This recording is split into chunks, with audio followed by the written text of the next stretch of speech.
याचा अर्थ तुम्ही इकडे वरती देखील या पुढच्या साईडला देखील लेण्यांचं कोरीवकाम झालेलं आहे.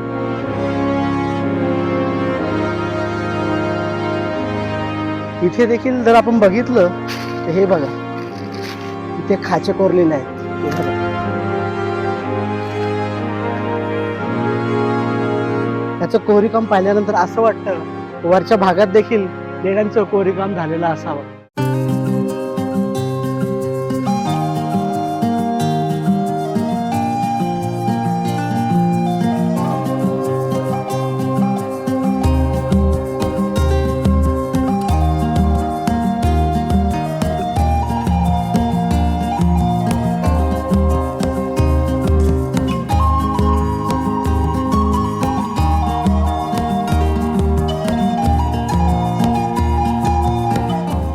महाराष्ट्रात सह्याद्रीमध्ये सर्वात जास्त पाऊस होतो.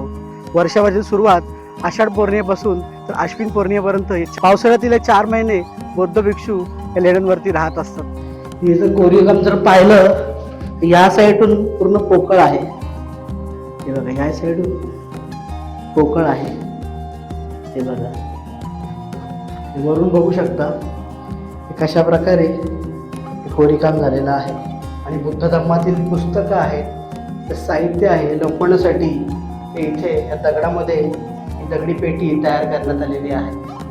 अशा प्रकारे हिच्या स्तंभावरती आपल्याला घोडे पाहायला मिळतात, हत्ती पाहायला मिळतात, हिचे बैल पाहायला मिळतात.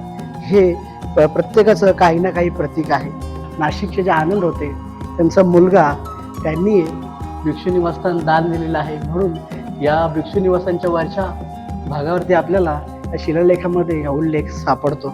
जे व्यापारी होते त्यांनी जे मोठ्या प्रमाणात कार्ला बौद्ध लेणीसाठी जे दान दिलं आहे त्यांचं ते शिल्प बाहेरच्या जी वरंडा आहे तिथे कोरण्यात आलेलं आहे.